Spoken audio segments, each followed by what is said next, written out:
문재인 정부는 적폐 청산과 개혁을 외치며 촛불 정부를 자임했지만 집권 3년차를 맞은 지금도 노동자 민중의 고통은 끊이지 않고 있어. 현대기아 자동차에서 일하는 한 노동자는 47일을 굶으며 농성했고 10수년간 고속도로 톨게이트에서 일해온 여성 노동자들은 4개월째 거리에서 투쟁 중이야. 강남역 사거리 한복판 철탑 위에서는 노동조합을 만들려다 해고당한 삼성 노동자가 4개월 넘게 홀로 농성 중이고 대구 영남대병원의 건물 꼭대기에서도 같은 투쟁이 벌어지고 있어. 울산에서는 회사를 쪼개서 헐값에 사들이겠다는 재벌 기업에 맞선 노동자들이 싸우고 있어. 그 밖에도 전국 곳곳에서 많은 노동자들이 목숨을 건 단식과 고공에서의 투쟁을 이어가고 있지.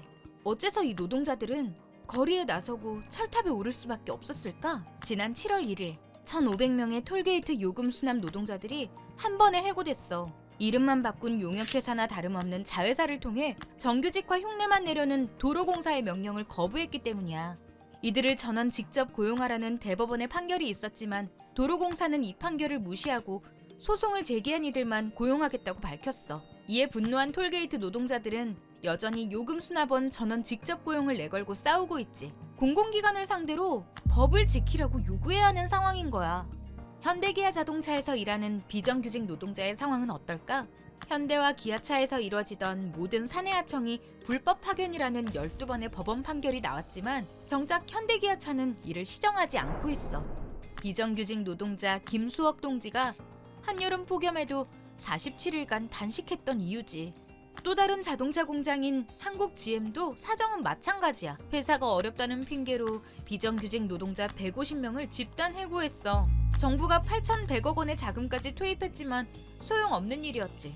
10년 전 1,500명의 비정규직 노동자가 있던 한국 GM에는 500명 남짓한 비정규직 노동자만 남은 상태야. 구조조정을 할 때마다 비정규직 노동자들을 해고했기 때문이지. 자동차 공장의 사내하청은 불법 파견이라는 법원의 판결에도 정규직화는커녕 복직을 요구해야 하는 게 한국 GM의 현실인 셈이야. 이렇듯 비정규직을 괴롭히고 못살게 구는 건 공공기관이든 재벌기업이든 다르지 않아. 비용 절감이니 노동 유연하니 어려운 말로 포장하지만 실상은 싼 값으로 사람 쉽게 부리고 쉽게 버리겠다는 거지. 우리의 요구는 단지 상식과 법을 지키라는 거야. 오랫동안 일한 직장이 직접 나를 고용하라는 요구. 노조를 만들었다고 해고해선 안 된다는 요구. 사람 대접받으면서 사람답게 살고 싶다는 요구들이야. 이게 그렇게 무리한 요구일까? 통계청에 따르면 전체 노동자 중 비정규직 비율은 2019년 현재 36.4%에 달해 2012년 이후 7년 만에 최고치를 갱신 중이지. 이 와중에도 재벌 기업은 비정규직을 늘려 인건비를 아끼고 쉽게 해고할 수 있도록 해달라고 아우성이야. 경기가 안 좋아서 기업들이 어렵다는 거지. 하지만 이 말은 사실이 아니야. 국내 30대 기업이 곳간에 쌓아놓은 사내 유보금은 950조로 작년에 비해 67조가 늘었어. 사내 유보금이라는 게 세금 내고 투자하고 수익 나누고 경비 지출하고 그래도 남아서 쟁여놓은 돈이잖아? 이런 상황에서 노동자 해고하고 최저임금 깎고 탄력근로제 확대하고 노동기본권도 없애야 한다는 재벌기업의 주장이 옳은 것일까? 울산의 현대중공업과 거제의 대우조선은 세계적인 규모의 조선소야. 그런데 경영난에 시달리던 대우조선을 현대중공업에서 헐값에 사들이면서 기업구조 개편을 빌미로 빚과 부담은 회사와 노동자에게 떠넘기고 이익은 소유주인 정몽준 일가에게 돌아가게 만들고 있어. 정부와 산업은행은 이 과정에 온갖 특혜를 주면서 동조하고 있지. 공적 자금만 7조가 들어간 대우조선을 정몽준 일가가 헐값에 사들일 수 있도록 산업은행이 돈을 대주는 거야. 명백한 배임이자 엄연한 불법인데도 말이야. 사실 우리 사회의 많은 문제들의 원인은 재벌들에게 있어. 자본의 이익을 위해 우리의 안전도 위협받고 있지. 기업들은 화학물질의 관리가 너무 엄격하다며 관련법 규제를 완화하겠다고 나서고 있어. 지금도 노동 현장에서 화학물질에 의한 사고가 벌어지고 있는데 돈만 벌 수 있다면 노동자와 서민의 안전과 건강은 아무 상관없다는 걸까?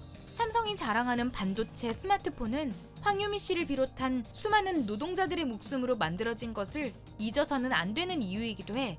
이처럼 적폐를 청산하겠다며 들어선 문재인 정부는 적폐 중에 적폐인 재벌들에게는 꼼짝도 못하고 있어. 불법 파견 판결만 12번 받은 현대차 자본에 벌을 주기는커녕 광주형 일자리 같은 허울 좋은 정책으로 노동자 탄압에 좋은 환경을 만들어주고 삼성의 이재용 부회장과는 수시로 만나며 기업 고충을 해결해주고 있지.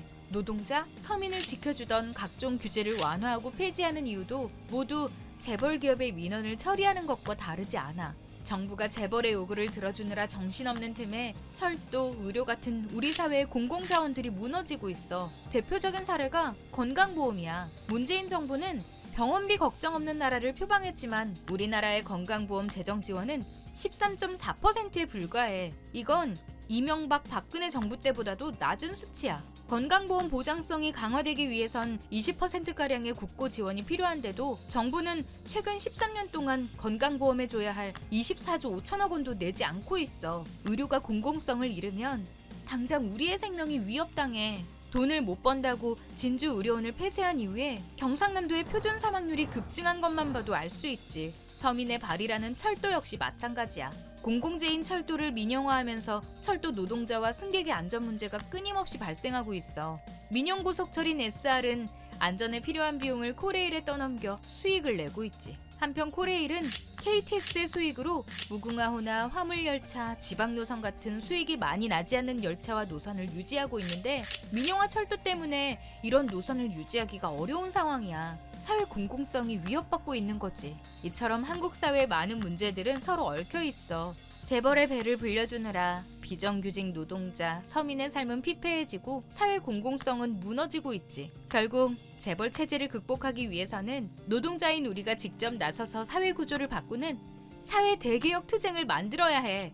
비록 가는 길이 멀고 험하겠지만 노동자들을 괴롭히는 노동계약을 막아 노동기본권을 되찾고 재벌 체제와 비정규직을 철폐하는 노동자들의 커다란 투쟁을 만들어야 해. 우리가 멈추면 세상이 멈춘다. 100만 노동자의 힘으로 세상을 바꾸자.